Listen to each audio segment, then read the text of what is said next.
whom, or all of which, I'm not sure, evolved in the shallow waters near coastlines. When those environments became evolutionarily crowded, the octopi evolved into the benthic depths, into the parts of the ocean where no light ever reaches. But in order to maintain lines of communication over long periods of time, they evolved phosphorescent organs on their bodies and eyelid-like membranes covering those phosphorescent organs. So in the benthic depths of the sea, all that one octopus ever encounters of another is its pure linguistic intent. Nothing else can be seen. So I think that the DMT elves, all I can figure is that they are trying to catalyze us to move up the scale in the refining of the bandwidth of our communication skills. Yeah. Do you feel that after your experience with them, with DMT elves, that you come any closer to expressing your communication through those means? You mean, do I feel more able to do that? Yeah. Do you feel that you're any closer, or is it otherwise just maybe an entertainment instead of an enlightenment, if we aren't able to actually reach it? Well, no. They urge one toward a kind of glossolalia, a kind of ecstatic verbal activity that is devoid of attachment to the culturally contrived dictionary. And for a long time I could hear them do this. I could hear this stuff, this DMT gibberish flowing through my mind. And then eventually I became able to do it. And it's immensely satisfying. This relates back to what we discussed this morning about how there's DMT in the human brain being produced for some reason. You see, we do tend to connect successful linguistic activity with the visual cortex. In other words, if somebody successfully communicates something to you, you say, I see what you mean. Now it's clear to me. You've painted a picture. Why is it that when we want to say that language is succeeding, we reach for visual metaphors? It's because we trust our eyes. We don't trust our ears. The world is defined for us as something seen. And the ambiguity of ordinary communication, which is culturally defined, and for each of us defined by basically where on the surface of the planet you first saw the light of day. You know, the French speak French, the Dutch speak Dutch. Why can't the English learn how to speak? Or no, that's something else. But what I'm talking about is an language that you don't learn from a culture, but that you learn in the same way that you know how to breathe, you know how to eat, you know how to grasp. It's in the organic structure rather than in the cultural software. Yeah. But is it the communication? Is it with other? Can you communicate with others? Other human beings? Yeah. On this level? Well, you can if you're both loaded on DMT, but that's such a chaotic environment in which to sort this kind of stuff out. That's what drove me to the Amazon in the first place, was the DMT flash is so maddeningly short. I mean, you're trying to sort all this out and assure yourself you're not dead as a doornail in about 2.5 minutes. And I thought, we need to slow it down and stretch it out. Why does it have to be like a Bugs Bunny cartoon run backwards at 5 times normal speed? I mean, you just cannot get a grasp on it. And over the years, judicious manipulation of these substances and all kinds of special conditions, eventually you see what it is. And it's almost as though language is trying to be born out of matter. The pure energy thing of 50s science fiction may in fact be a fairly accurate take on where we're headed. We are headed toward becoming pure syntactical intentionality, just shedding the monkey, shedding any umbilical cord into matter. Matter is becoming a fairly uncomfortable dimension for us to be in, and I dare say matter would probably be highly relieved to have us just move on so that the rainforest, chipmunks, glaciers, and schooling salmon could go back to doing what they do best. Nicole. I wanted to talk about the eggs. I have like a certain understanding of what they might be, and I want to see what you think of it. And the psychedelic experience, if we think of the whole of life being like one hand is the self-personality, the everyday business, and then the other hand is the source, the silent form, or whatever you call it. So in between, you have all these vast realm of different layers, and you're starting with the unconscious, the subconscious, and the archetypes, and the dream world, and there is also this thing that they have called the elementals. The what? Elementals. Elementals, got it. Elementals, the rocks, the water, the fire, the air. And in the ancient literature, the different civilizations have spoken about those, and usually they always relate to them as having a spirit which manifests itself in shapes of elves and nymphs. And usually the elves and the little dwarfs are associated with elves, selva, the forest, the mother, the earth, and the water usually has more feminine nymphs. And so I was thinking, since you took the mushroom, which is, very much of a forest, of an earth element, maybe the mushroom opened the door to you for that elemental of the earth.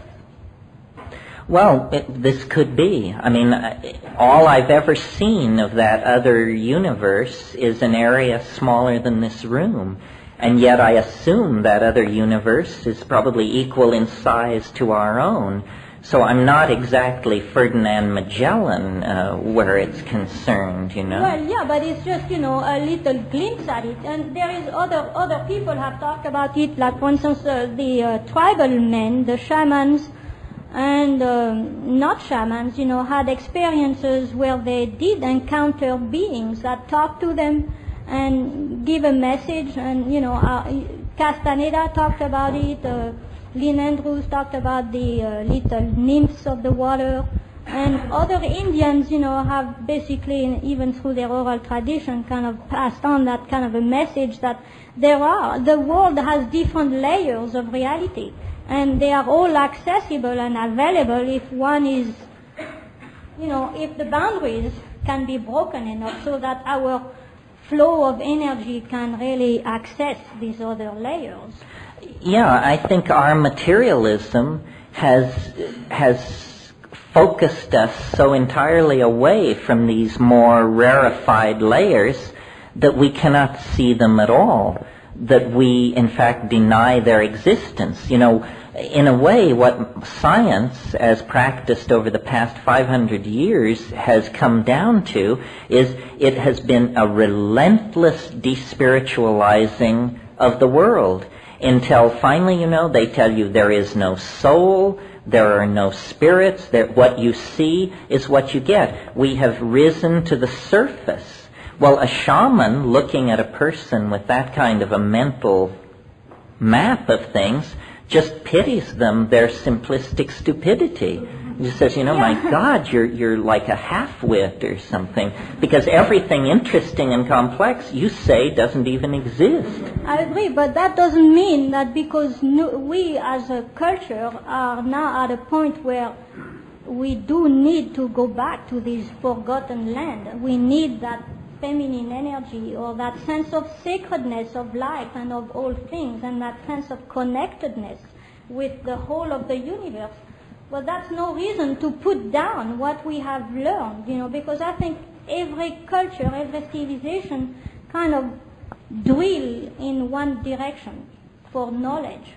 And the Far East, for instance, with all of their meditation and all of their time spent in caves and no eating and this kind of ordeal that they go through that puts them facing death, even though they don't take psychedelic, they get through that same experience with the kind of excruciating pain and whatever they invent, to get there.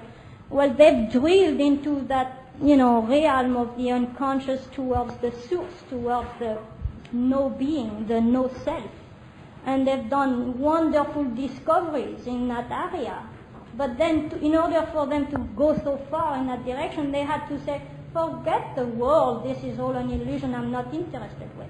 Well, we took the other side of the coin. We said, forget religion, forget philosophy, forget even love and emotion. Who wants to deal with it? I want a microscope and I want to look at atoms. I want to look at viruses. And look what we've discovered that way. I mean, that's not to be all thrown into the water, No, I agree. There is a big danger to throw the baby with the bathwater. That's true, but also eventually you get into a situation of diminishing returns. For instance, it was a great step forward for von Leeuwenhoek to grind his lenses and to see little animals cavorting in a drop of water.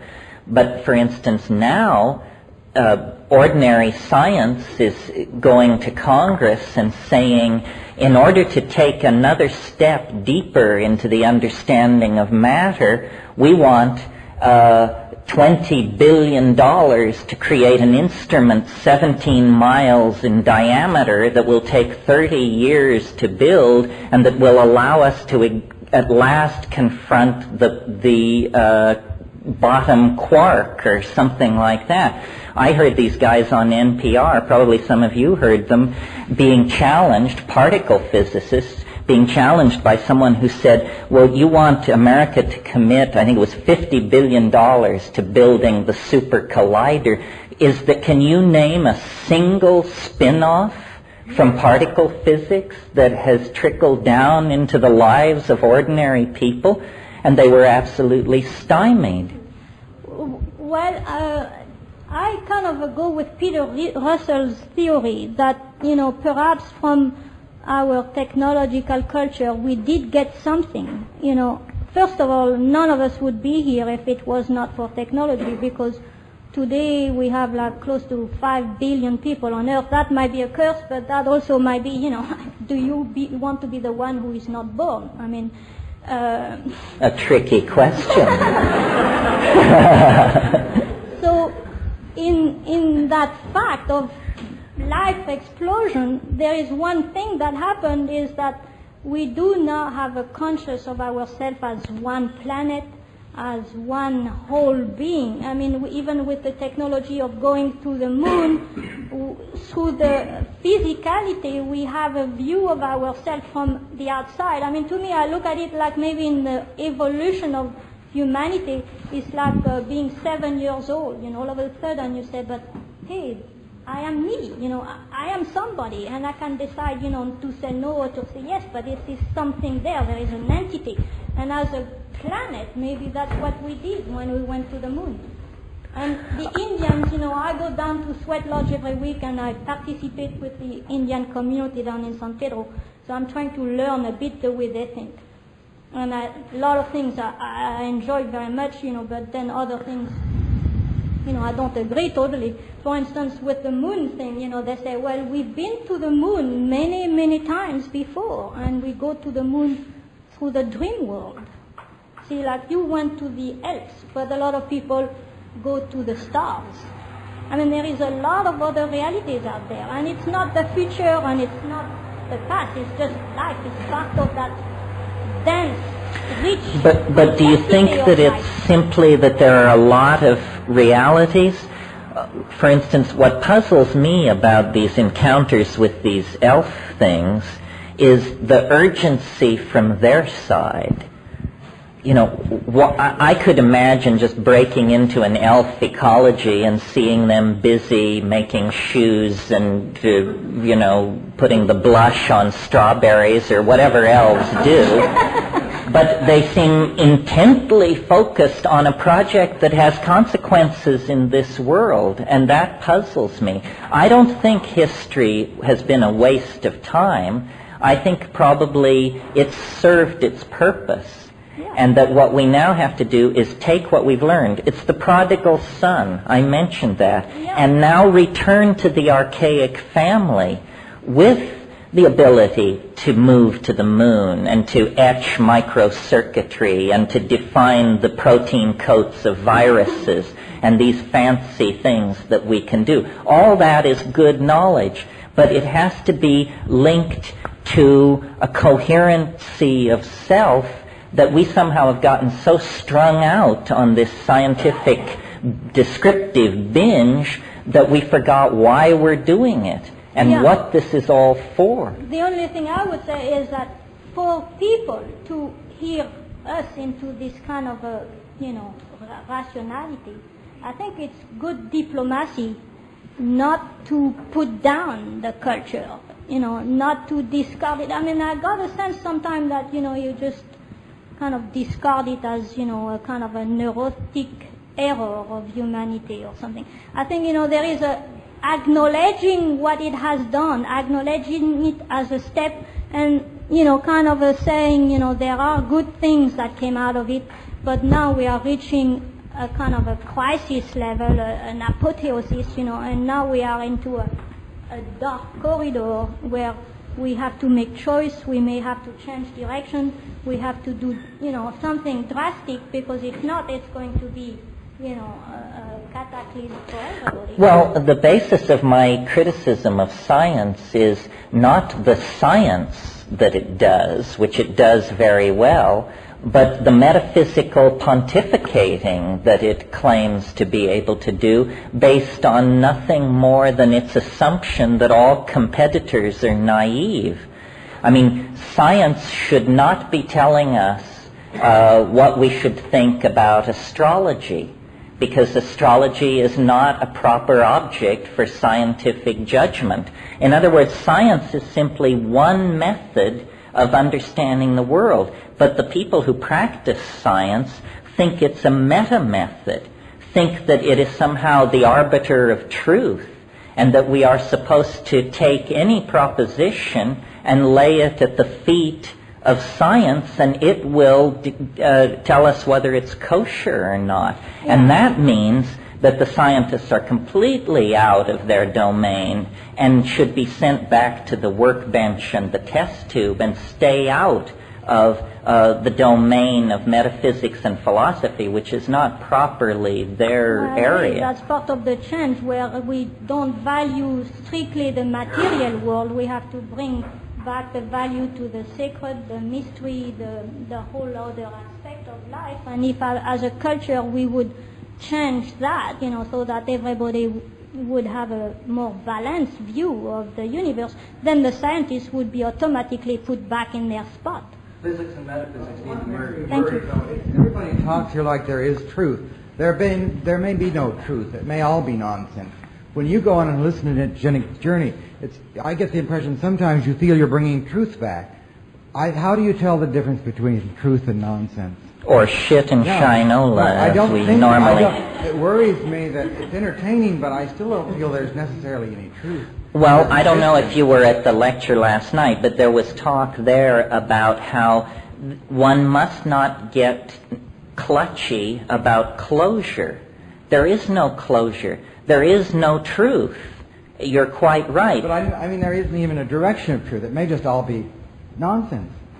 Well, if it's all nonsense, then we're in a hell of a fix. Well, that's where we may be. Wittgenstein had a slightly different notion that I think is more serviceable here. He said, what we want to do is we want to make statements that are true enough. Now, there's a monkey concept. That's what we want. We want to say things which are true enough. That means serviceable in the circumstance in which they are being applied. And that's or whatever, if you're solving tensor equations of the third degree, then in that domain. But the idea, you see, it's so crazy to think that talking monkeys could get anywhere near truth. I mean, do you think a sea urchin possesses the truth, or a macaw? Well, then why you? And especially when you realize, we do all this business in English, and we're utterly naive about the limitations of language. You can't even take someone like Derrida, for instance. Whatever the man's truth is, it can't even be exported into English without becoming gibberish, because when you read him, you can't understand him. However, it's also look at not only the limitations of language, but the potency of it. There's reason to believe that consciousness itself is invented out of language. When we take feral children out of the jungles that haven't had the adoption of abstraction into their lives, it is almost impossible to bring them to humanness, to being human. So language is maybe incredibly potent. And as you suggest with these elves, that you're talking about a medium of pure language. Or purer language. Purer. Yes, well, language, if you were to look at this planet and seek the thumbprint of a higher intelligence, God or the goddess or whatever, language is the thing to look at. This is the thing we do that is an incredible symmetry break with the rest of nature. Do you think a dog can tell the difference between those stairs and that floor, or the rug and that, or even the flowers and that? He sees it as a continuum that simply is a texture. Like we look at this rug, we don't identify that spot from the rest of it. We just simply say it's a rug. Well, an animal intelligence is suspended in the here and now. We have language seems to be a strategy for binding time. And notice that the entirety of evolutionary advance is a series of time-binding strategies.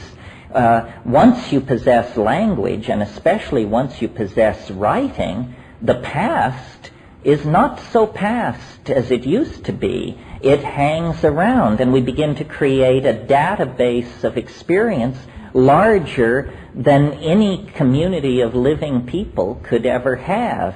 And the past stays with us. This is both a blessing and a curse. Notice that we have industrial cultures as a result of the accumulation of written language, that there's a simultaneousness between written language and agriculture, etc., and industrial culture. Oh yeah, I don't have any problem with that. Somebody said language was created to lie. Yes, but it does it so elegantly and so well that the half-truths it tells are all that we can communicate. The truth cannot be said. It may even be possible to chart the evolution of a single individual from an infant all the way through his maturity as one who takes the journey from the right side of his brain into the left side of his brain, crossing a certain membrane there where he switches his dominance from right to left and then going full circle and then once again becoming quote-unquote spiritual by adopting and integrating the right once again. Well, yeah, these are all metaphors and analogies for a process which is essentially incomprehensible. There is no reason to expect reality to be rationally apprehendable. This is the basic fallacy, that we so confidently assume the world is for us that we assume that we should also therefore be able to understand it. When in fact what we've done is just carved out a very limited domain of repetitious algorithms that don't have fatal consequences for us, and then the rest of it lies in the realm of the great who knows. But, since there's very little percentage to be made out of that, people prefer to keep their faces turned inward toward the campfire, not outward toward the immense darkness revealed by the campfire. And the bigger you build the campfire of metaphor, the more darkness you reveal outside of its domain. So if ever there was an argument for open-endedness and defocusing on closure, it would be the linguistic enterprise, I think. Well, we couldn't just one. We could. It may, language may be the carrier or the virus that in fact causes consciousness. There may not be any consciousness without this infection of language. Yeah, well, I don't have any trouble with that. William Burroughs said language is a virus from outer space.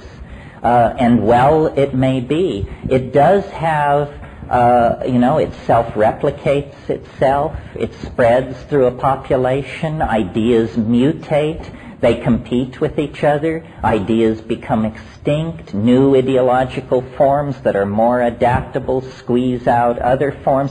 I mean, the whole evolution of organic life may be simply a lower dimensional rehearsal for a kind of syntactical evolution that is going to go on in a domain that we can barely conceive of. Yeah, over. Yeah, for myself, I'm not so concerned with what the truth is, but what in fact works in one's life and how one uses the word or uses the ideas to manifest in the reality that we're swimming through. In light of that, I'm just wondering about the mushroom, morphogenetic fields, the plant community in terms of allies that one can become connected with as a collective community that we're all participating in. Can you elaborate on that? Well, I've talked with Rupert a lot about this, and sort of different things can be said. I mean, one way of thinking about what the psychedelic experience is that psychoactive compounds amplify the morphogenetic field to the point where it becomes a potential object for inspection by the conscious mind. In the same way that we know right now that this room is filled with radio, VHF, UHF signals, but we also know that we would have to have a radio or a television set in order to tap into them. The morphogenetic field is ordinarily damped by experience, but becomes overwhelmingly present when we jack our neurophysiological receptors up to the point where these previously invisible influences become visible. The other thing in terms of the morphogenetic field theory and how it relates to psychedelics is to realize that when you take a plant, the plant takes you. And so, for instance, one of the reasons I prefer shamanic hallucinogens to synthetics is that they are so much richer as databases because they have inside them all the people who've ever taken them. I mean, when you take psilocybin, you leave something behind in there that every subsequent user of psilocybin will encounter.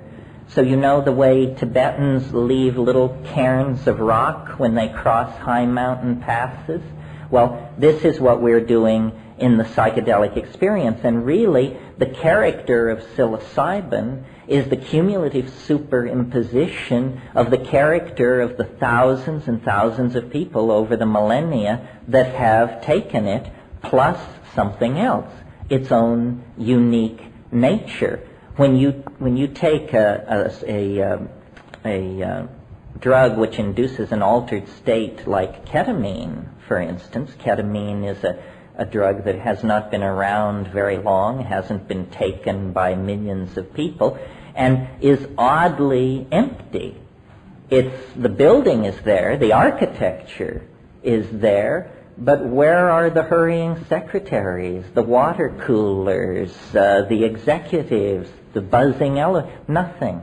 It's empty real estate. It's for rent.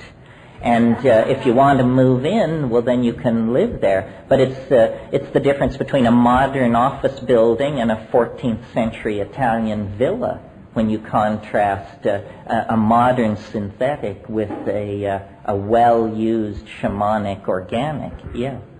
Yes.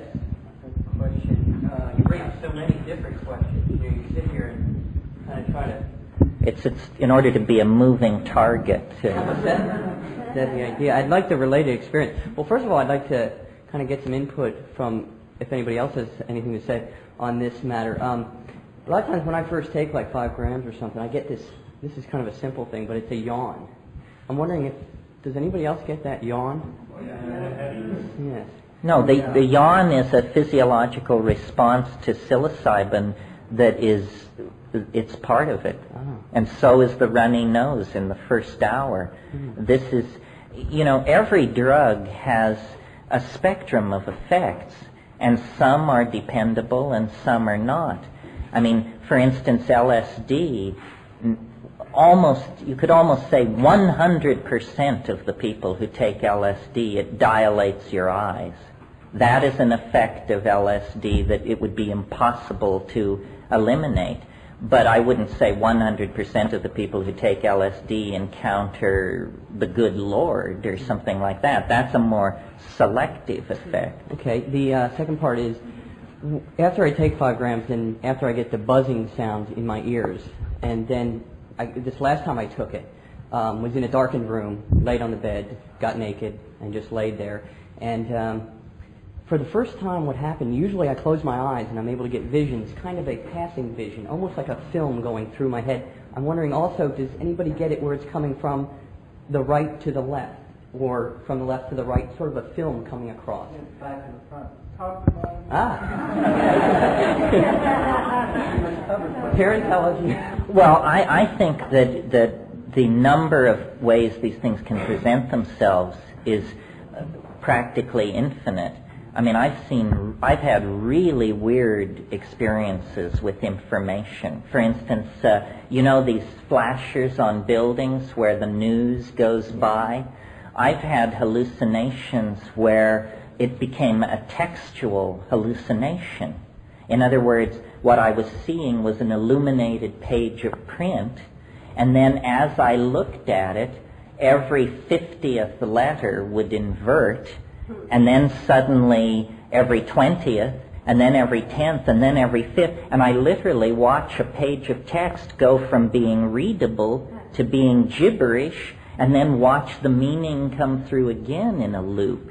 I mean, I think anything you can conceive of, it can do, and many things you can't conceive of. That's the beauty of individual perception, though. I mean, we're all individuals. We all have the gift of bringing our own ideas. But still, you have to be able to make general statements about it, or you would have to say that it's all and everything. But if it was exactly the same, it would be boring. Well, although how would you know, since you would never have any trip but your own? Right. One of the things that happens on psilocybin and on ayahuasca that really puzzles me, that I just go back to again and again, is you can be having these volleys of hallucination, and then you can say to it, Art Deco, and click, and suddenly there will be thousands of cigarette lighters, limousines, candy dishes, stuff rolling in black space in front of you. Thousands of these things, perfectly exemplifying this very narrowly defined aesthetic domain. Italian Baroque. Click. Altarpieces, saints with their eyes rolled back, dripping gold, the whole thing. And so you say, boy, that is really strange. We click through aesthetic epochs like points on a dial, but then you can say to it, surprise me. In Baroque, not Empire, not dynastic Egypt, not North American Indian, Maya, or Fujiwara Japanese, but something never seen on this planet, but equally coherent as those other styles. And I always think, my God, if I could just grab hold of this, I would be Yves Saint Laurent or Klimt or somebody like that. And then, the most puzzling one of all is you can say to the mushroom, okay, enough of surprises, Art Deco, Italian Baroque, show me what you are for yourself. And then it's almost like, there's a roll of drums and black curtains begin to rise, and there's a cold air that sweeps through the room, and you realize, after about 45 seconds of that, you have to call a halt, because you realize, this thing had clothed itself in so many levels of visual reassurance for you as a human being that the request that it reveal its true nature sets off a cascade headed in a truly appalling direction, and usually you say, okay, that's enough of your true nature. Let's go back to dancing chipmunks and little candies rolling in the dark. Yeah. Do you foresee thought, or discrete thought in particular, being locatable on the frequency spectrum of matter and energy such that it can drive the inputs of virtual reality so that you can communicate these kind of experiences with headsets? You mean a machine that could be driven by the imagination? It raises a bunch of questions. I mean, the first question is, where is thought generated? The straight people believe that the brain makes thought, makes it. I think that the evidence is overwhelmingly against that that's as naive an approach to thought as I remember when I was little. I once tore apart a radio looking for little people inside of it. And, there are no little people inside the radio. The radio transduces vibrations that surround the planet and turns it into a recognizable experience. I don't believe thought can be located in the brain. I think the brain is an amplifier and an antenna for something that is everywhere. That the phrase, my thoughts, is a complete misnomer. You don't own thoughts. You don't generate them. All you do is tune into an ocean of thought in which we're embedded. This is the morphogenetic field about which so much shouting and arm waving is going on. To my mind, the proof of this position is the fact that the psychedelic experience unleashes visions in your head which you could not possibly have conceived of or imagined. It doesn't come from you. If we say that the content of the psychedelic experience comes from the self, then we have defined the self in such a way that it's unrecognizable to us. And if your self is unrecognizable to you, then it isn't yourself, you see. So these things are proving that we participate in the world of mind, but that we don't generate it. Done.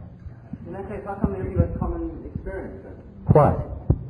Why are we all tripping the same thing if it's a universal thought? Well, that's like saying when we swim in the ocean, why don't we all see the same fish? Because the ocean is enormous. Because we all enter it from different angles of attack.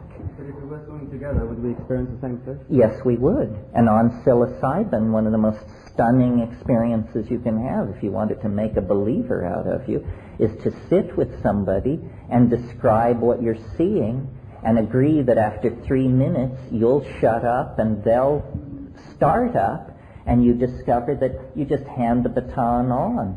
They see what you see what they see. This is confounding. You see, if we could do legal research with this stuff, we could overturn the paradigms of normal science in a number of areas within 18 months. I'm sure of it. I've seen it happen. I mean, I've seen states of group-mindedness that were so specific that there was no possibility that what was not happening was no shit, one-on-one, real-time telepathy. Are there no countries in the world, maybe Amsterdam, Well, there are countries in the world where psychedelic research is tolerated, is the only way to put it, but it's in the hands of scientists and people of the imagination impaired are largely in charge of these research programs. They're asking the wrong questions, you know. I mean, if you get well, that's enough. They're asking the wrong questions. Relevant to that, I wanted to share this with everybody else. I don't know if anybody's familiar with MAPS, the Multidisciplinary Association for Psychedelic Studies. They've just released their new newsletter, and what this newsletter says basically is that at a recent convened meeting with the FDA, and a couple days after that with the National Institute for Drug Abuse, they've worked out an arrangement now where MDMA, at least, and they say in another article here that possibly LSD testing will be undertaken very seriously in the near future. And this is going through MAPS and in conjoint working with the FDA to get certain types of permits for the more intensive research that should be done in this field. There is, I think, the resistance to psychedelic research is beginning to weaken because an entire generation of people who were, 3 and 4 years old in the 1960s, are now entering the medical research establishment as postdocs and so forth. And there is no good reason to be given for not having a research program on psilocybin, for example. I mean, it was never a social problem. It is a valid object for scientific research. It's amazing to me the gutlessness of the scientific establishment on this matter. I mean, why, we hear about the omnipotence of the AMA and so forth and so on. Why has the scientific establishment lain down like a dog and let politicians set the research agenda for human research on psychedelics? The last time this happened was in the 14th century when the Pope and his cronies tried to make it impossible for people to dissect corpses because they didn't want people to understand human anatomy. Well, in that situation, instead of swallowing it and putting up with it, medical students would steal bodies off the gallows and trail along behind armies to look at the freshly killed in order to create a compendious understanding of human anatomy. And they did. In the 20th century, science, which would have you believe that it's absolutely unbiased and it goes wherever curiosity seeks without prejudice or deference to anybody's social values or anything, is in fact a sycophantic slave to the agenda of these frightened politicians. So it's a real disgrace because, I lived through the first psychedelic revolution, and the news about LSD swept over the psychoanalytic community with the kind of force that the splitting of the atom swept over the physics community. And people involved in treating mental illness and studying brain function and mapping the brain said, this is amazing. A tool has been put into our hands that will throw open doorways in the practice of psychology we couldn't dream of. And instead, it was absolutely slammed shut. Imagine if Galileo had smashed his telescope after there was a little bit of whining from the Vatican. Had that happened, we would still be living in a universe defined by the Aristotelian stellar shells. A little courage on the part of these almighty scientists would go a long way toward overwhelming the fearful strictures placed on by politicians who are trying to maintain a social equilibrium that is fairly odious anyway. Yeah. Yeah, that kind of supported one thing you said, and also a question which I hope will be organized enough for you to answer. Your remarks about the telepathy after some extremely intense boundary dissolution experiences with my wife, we have gotten to the point where using straight Michael Harner shamanic journeying techniques, we routinely have each other's visions. I'm wondering if it isn't as much a matter of a learned response as anything else. No, I think it is a learned response. I think, it requires psychedelics usually to plow the channel. But once you open the groove, then there are ways to reinforce it. And one of the underrated tools in this game is the power of acoustical driving and the power of sound to synergize subtle chemical reactions. I mean, music is so compelling to us because it is essentially brain massage of some sort. And the pleasure we derive from music is, at some level, a chemical pleasure. And I think, trying to get to these places with yoga and drumming and fasting and all that is a pretty thankless task unless you clear the way with psychedelics, and then you can really get somewhere. If you use psychedelics in combination with any of these traditional techniques for working in these areas, suddenly these traditional techniques, previously found to be maddeningly ineffective, become very, very powerful tools. So mantra with psychedelics works like magic. Yoga, breath control, drumming, visualization, simple prayer, it all works amazingly well in the presence of psychedelics, and in the absence of psychedelics entirely, it's a pretty frustrating get-go. And unfortunately, these non-psychedelic spiritual techniques are very quickly co-opted by the beady-eyed priests among us, who then peddle it back to us with a menu of moral do's and don'ts stapled to the front of it, and that's entirely discouraging. Yeah, my other question is, kind of ties together some things you've mentioned during the course of the day. You mentioned way back when about no one else having the experiences that you have. And so my question is to the whole issue of community and lifestyle.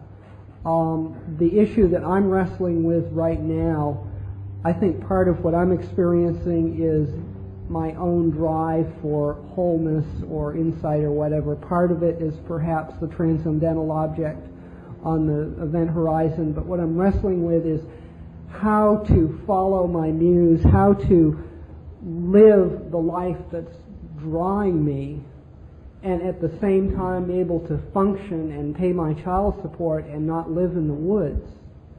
And if you could maybe give some guidance to me and some others of us that are wrestling with that issue. Well, this is the tension between the transcendental and the mundane. What do you do about it? I don't know. I experience it as a real tension as well, because you see, all these other spiritual techniques, yoga, breath control, diet, you name it, the way you pursue those is with the pedal to the metal. In other words, full-on, full-court press.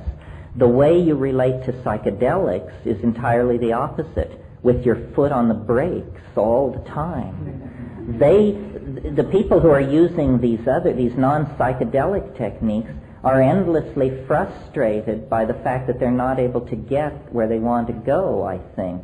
The people who use psychedelics spend a huge amount of time trying to keep from overshooting the goal and losing themselves in the incomprehensible who knows what.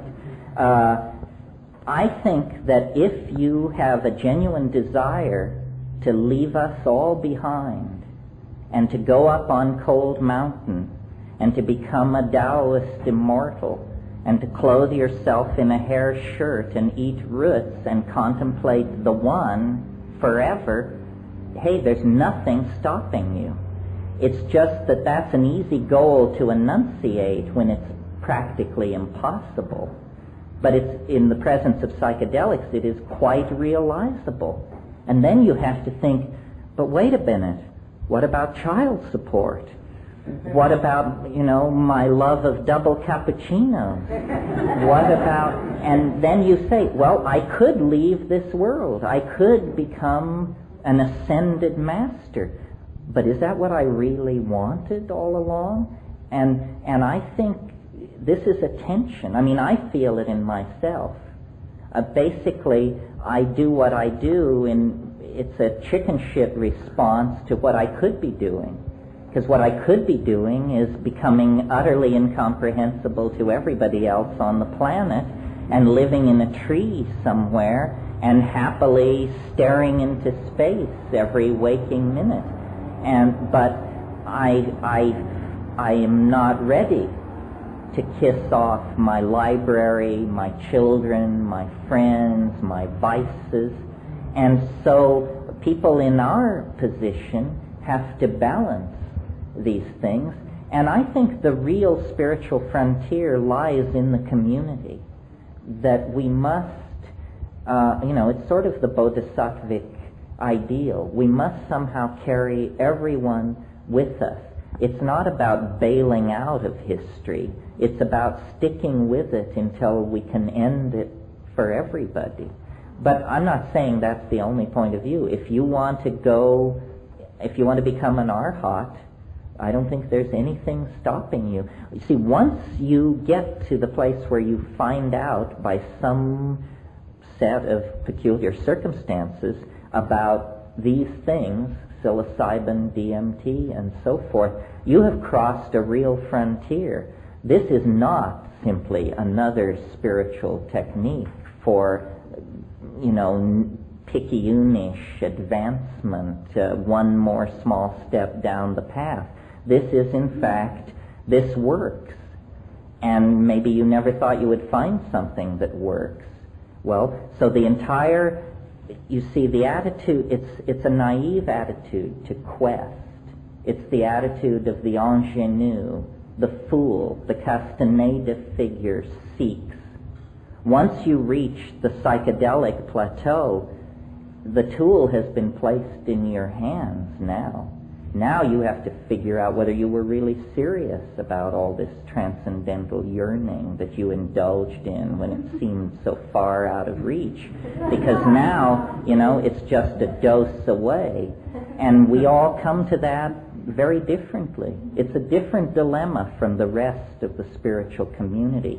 They just need more and more power. We need more and more insight and wisdom in order to know what to do with the fact that we can now achieve whatever we conceive of. So now is a moment to take a deep breath and decide where we really want to go with this stuff. Can I say Oh, something sure. first? I just wanted to go back to you talking about the AMA. I know I've heard Dr. Andrew Weil talk how they used LSD in treating autism. I knew a guy that was autistic and regained his hearing when his brother gave him LSD when he was 12 years old. I believe the AMA does not want us to be healthy. They do not want us to have the tools. There's a book called Toxic Psychology about how the psychopharmacology is actually making people brain dead. And if you go back in time, the original healers who used plants and herbs were burned at the stake as being witches because of the medical schools they had back then, and they were all men. They wouldn't let women in it, even though they had been the original healers. And right now, the FDA is doing this. They're trying to outlaw plants and herbs for healing, for anything. And this is vitamins, food supplements, everything. And like I myself, I don't take pharmaceutical drugs because they make me sick. And the only thing I have to use for my PMS is hemp, and it's the only thing that works. And we all have to be somewhat political and make statements to people and enlighten them and educate them as to what's really going on, because there's a whole world that could be opened up if we started using our plants and our herbs for healing again. Yeah, I agree.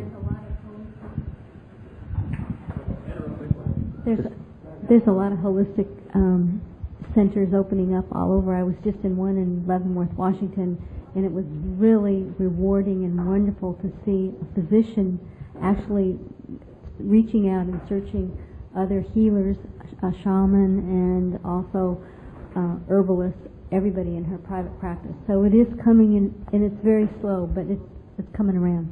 And faster and faster. I think that's why the FDA right now is trying to do away with it, because it is growing. If you knew the legislation that is going on right now, they are raiding health food stores with guns and taking things out of there that, like aloe vera products. And they're saying they've never been tested, we haven't approved it, and they're taking, I guarantee you this is happening right now. And that's why you have to be aware, and you have to educate people about it. But you see, at the same time, they're granting the first INDs for psychedelic research in 30 years. So instead of taking a paranoid view, that they are against it and us, I just think that if you dissect these human institutions, what you find always are individuals, and usually these institutions are fraught with internal conflict about what they're doing. There's a lot of fear, there's a lot of mistrust, and very few people go around rubbing their hands together and cackling over the fact that they are committing acts of pure evil. Most people have some kind of internal story that tells them that they are doing the very best they can. It's just that there are also a lot of jug-headed misconceptions about what the best we can actually means. This is why dialogue is so important, why free speech is such a powerful notion.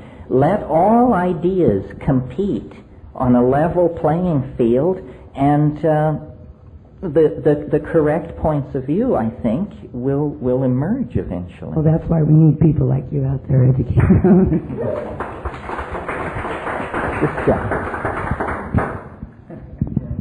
Backing up a little bit to the journeys to elfdom and other places, most shamanic journeys seem to be almost, even when they're begun as a group thing, end up being a solitary journey of your own, whether you're the octopus with the colors displaying yourself and you're out there. Very rarely do you hear of people journeying with another mind being, not the body being, but a mind being. So in these journeys, whether you're in an elf realm or another realm, is there a reading between these other entities and you in your journey to their world or their space? I mean, is there a communication at all? And also, can you go with somebody from this realm out there, but on a mind plane, or as you described, the octopus type thing, where you're communicating not with words or dictionary? Well, it's hard to say. You know, Plotinus, who was a Neoplatonic philosopher, he described the mystical experience as the flight of the alone to the alone. And there certainly is an element in the psychedelic thing of its being so large a dimension that when you go into it, you not only see things that you have never seen before, and not only do you see things that no one else has seen before, but you see things which no one else will ever see again. So I tend to, and this is just my personal preference, and I'm a double Scorpio and a number of different things that push me in this direction, but I really like to do the deep work alone and then try to bring it back, and this is the proper domain for sharing and community. We know that the psychedelic, that behind 5 grams of psilocybin lies a psychedelic world, but how can we create a psychedelic world here and now on Zip? And the answer is by becoming ever more psychedelic ourselves. And so it's a tremendous empowerment for eccentricity. And basically my whole career is based on eccentricity. One of the most fearful questions to come my way is when I'm riding on airplanes to some situation like this, and someone sits down beside me and says, "So what do you do?" And I usually try to escape. I say, and this is always a horribly weak thing, I say, "Oh, I write books." And then they say, "Oh, well, what do you write books about?" And then we move into the realm of pure lie. I usually say, "Travel."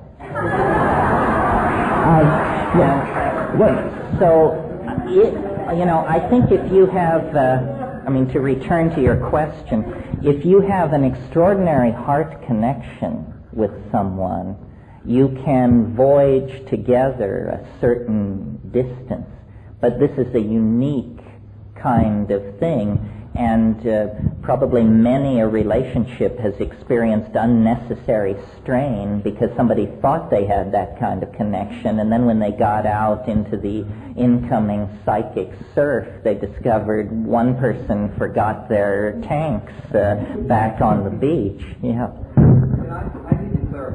said earlier, and I heard you say before, that behind 5 milligrams of one thing or 500 of another, there is a little green elf or something else.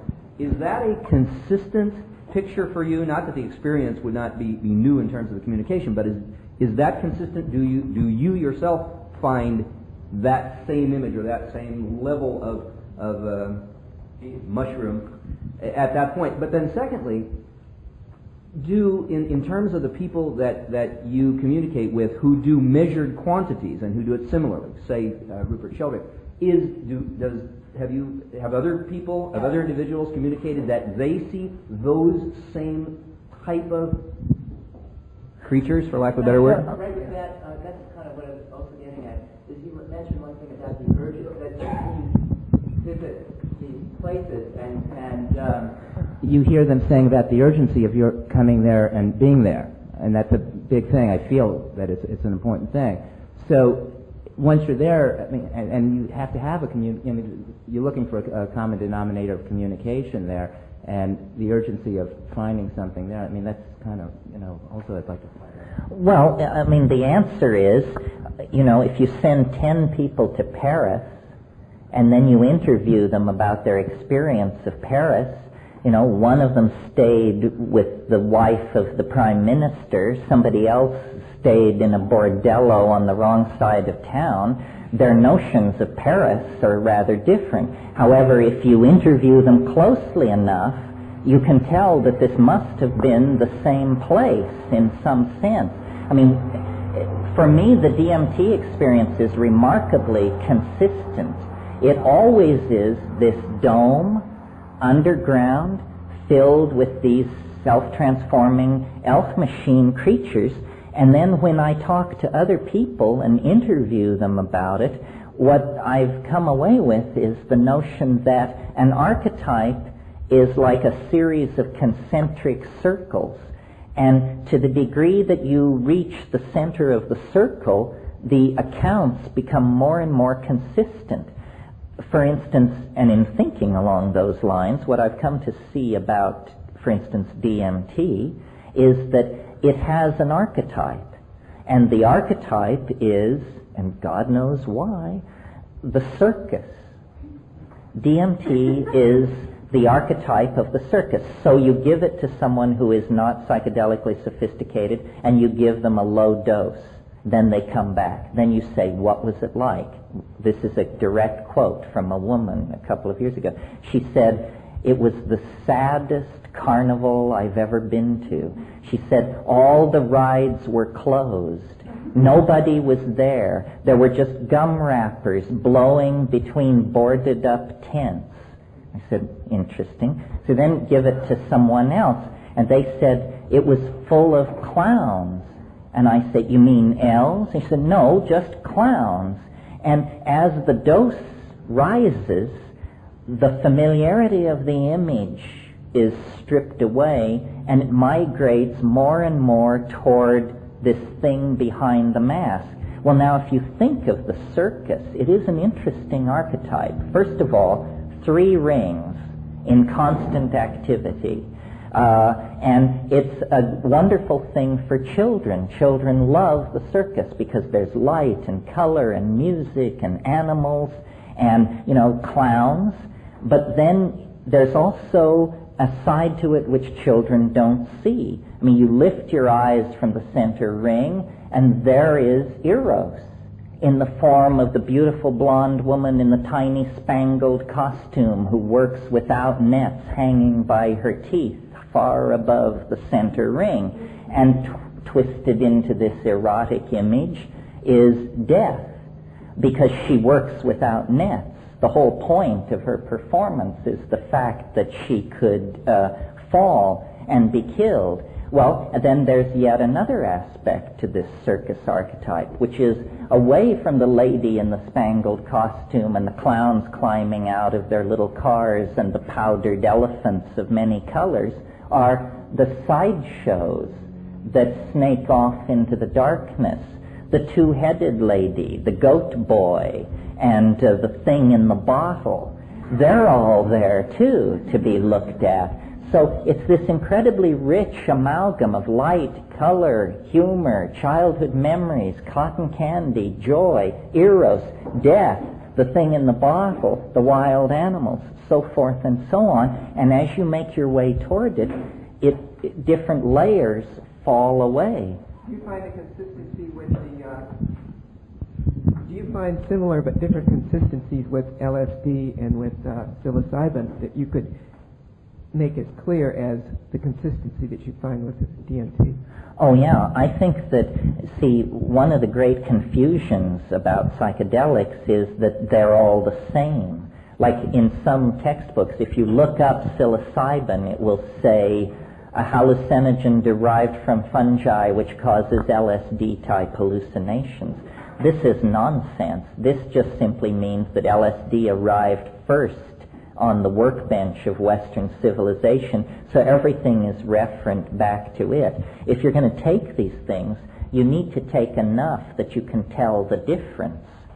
And at low doses, all psychedelics are the same. It's just the experience of agitation and psychic inner turmoil. It's sort of like speed, you know. But as the doses increase, you begin to hit the bifurcation points. And these things have distinct personalities. For instance, DMT, the elf playroom reception area, that seems to define it. The amazing thing about psilocybin, and its distinguishing characteristic, is it speaks. It speaks in English to you. It conversationally approaches you, and you talk to it in your mind. I mean, this is an amazing thing. If you've never experienced it, there's something out there for you. Try it. That's what was behind asking you that question, because I don't have any DMT experience. I've taken psilocybin just in the form of the mushrooms themselves in a botanical garden, and I don't have much other experience. And what happened was quite transformational in the long term, because it put me in touch with the plant world, but I didn't close my eyes. I had no other realm. It was the realm that was there in the garden. A communication, well, you said it last night, with the mind of that botanical area. The mind of that plant world that was there. It talked to me, it got translated into English, but it was kind of saying everybody should have very close to them a realm like this to be in, and people would be okay. Do everything you can to support that. That's the message. And for instance, you know, the mushroom has a personality, and like all personalities, it excludes some things and includes others. The mushroom personality is a radically eccentric personality. The mushroom talks about transforming the planet. It says, you know, I come from a distant part of the galaxy. I have 500 million years of galactic history in my data banks. I have seen 50,000 worlds come into existence and pass out of existence. I've seen ships the size of Australia depart for Andromeda. I've seen this, I've seen that. And it's willing to show you the newsreels of it. That kind of and it says, your world is ending. Put your furry paw into my hand, and together we will march out to the stars. It's this dun, dun, da, da. Well, so then you take a compound or a shamanic hallucinogen like ayahuasca. Chemically, this is very, very similar to DMT. Experientially, it could hardly be more different. Ayahuasca does not show you images of enormous machines in orbit around alien planets and that sort of thing. Ayahuasca, first of all, it doesn't speak. It shows. You become like the eye of a camera, flying through a world. And what it shows you, it's much more feminine. It shows you water flowing over the land. It shows you plant life growing and dying. It shows you the movement of glaciers over the surface of the land. It shows you people burying their dead. It shows you archaic civilizations. It shows you women nursing their children. It shows you meat. It shows you the stuff of this world on every level. And it moves you to tears. I mean, it's emotive. It's not about our cosmic destiny out there in the starry blackness. It's about coming to terms with the earth and our past and each other. And you say, these things, these are personalities, these are visions. And the idea is to fuse all of this into a single unitary perception that does honor to all and limits none. Back here. Yes, I was fortunate to be able to have Chris and Dr. Well, there were people who were able to communicate with all types of plant life, and they said that each plant life has a beautiful message to bring.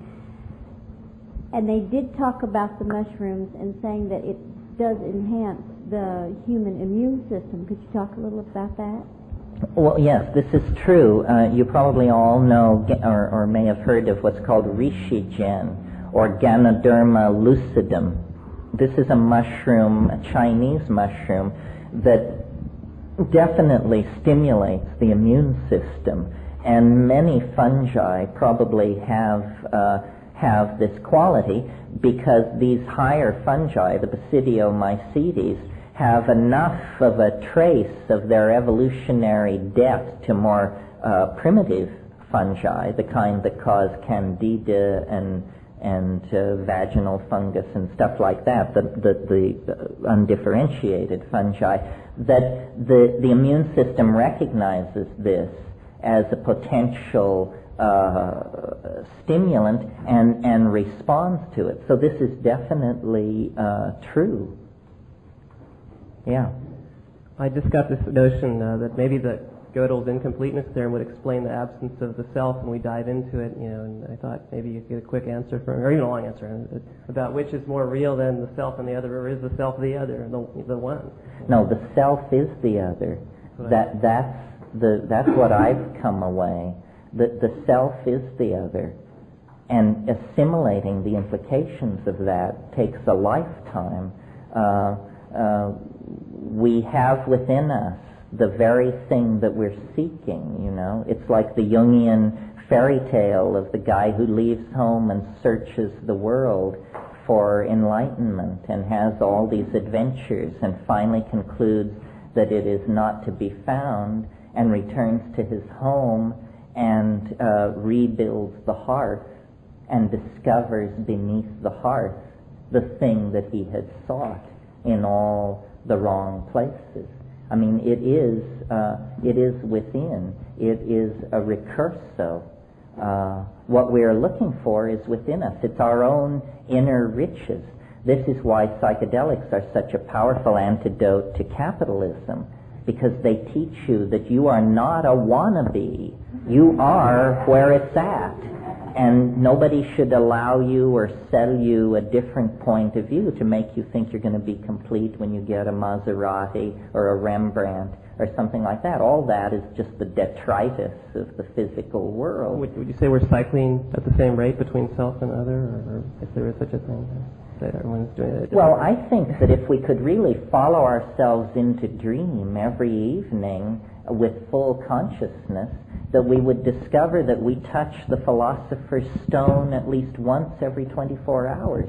It's just that we return down the river of forgetting, lethe, and every morning we emerge from spending time with the other as self, and then we're inserted back into the fiction of our three-dimensional existence and our individuality.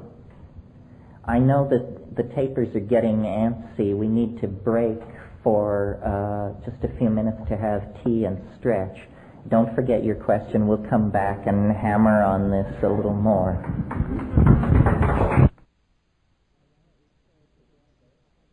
Why don't we pull together? While we're doing that, I wanted to call your attention to a new publication on your newsstand, which is Psychedelic Illuminations. Ron Piper and a number of his associates have gotten this together. in this issue there happens to be an article or an interview with yours truly. I don't know if there's anything in it we didn't cover today, but psychedelic publication is rare enough anyway, so it's called Psychedelic Illuminations. This is issue 3 of volume 1. It's still not too late to be the first on your block to subscribe to this publication, so watch for it. This is Ron. If you want to talk to him, I'm sure he can arrange for you to have more involvement with it. Okay, so we're into the final round here. Is there anybody who's really... Oh, there they are, the burning people. Yes. Last night you mentioned briefly about the transcending democracy. Sir, I didn't quite get it, and I just wondered if you would clarify, because it bothered me a lot, and I thought I couldn't quite see. I mean, democracy is limited, but that doesn't mean you throw it out. I didn't, it's always limited, but it's still valuable for what it does, perhaps. So I wondered if you'd explain better how you well, no, defend it or whatever. I wasn't advocating getting rid of democracy. What I was suggesting was that we don't really have democracy because we don't have an ideologically level playing field, because special interest groups are able to spend so much money to influence opinion that what we really have is an oligarchy of special interest groups that is very skillfully able to manipulate the general population into taking up positions that they would not naturally incline themselves toward. So if you're serious about having a democracy, then you have to somehow curtail the incredibly sophisticated efforts to skew the democratic dialogue to favor one or another special interest groups that are buying their way into the dialogue. I thought you were throwing the concept out, because you mentioned about, this one person, one vote. No, didn't I? Quite do it. I mean, I agree it's an ideal more than a reality, No, I think democracy, I'm a thoroughgoing Democrat. I think democracy is almost a biologically obvious way of organizing ourselves. I mean, one person, one vote. What I was knocking is that behind democracy lurks the idea of the citizen, and that's the idea that we're all exactly alike, and that's preposterous and an unnecessary fiction to the practice of democracy. We are not all alike in our abilities, in the wealth we command, so forth and so on. So for purposes of governing ourselves, we give each person a say, but we shouldn't then extrapolate that uniformity into the idea that we are in fact uniform. We are not. You see, democracy of that sort, based on the modern concept of the citizen, has arisen in the wake of the invention of printing, and printing, a number of ideas spun off from printing that McLuhan was the only person to really correctly identify what they were and what their effects were. One is the idea of interchangeable parts, because print is a system of interchangeable parts. Once you establish a font, every lowercase e looks like every other lowercase e. What we are is more analogous to what you deal with in manuscript, where every E is sort of like every other E, but it contains individual variations imparted by the fact that it was drawn by a human hand at a given moment.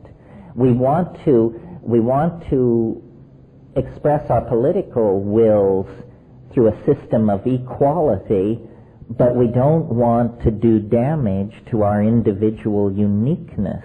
And the point I was trying to get at last night is the concept of the citizen, it does erode the idea of our uniqueness to some degree. Yeah. In the first session, in response, you crafted an elegant response that basically said that the first molecule was pure, and every mutation after that became more complex. I like your comments on the rift that they found in Western Canada in recent scientific times.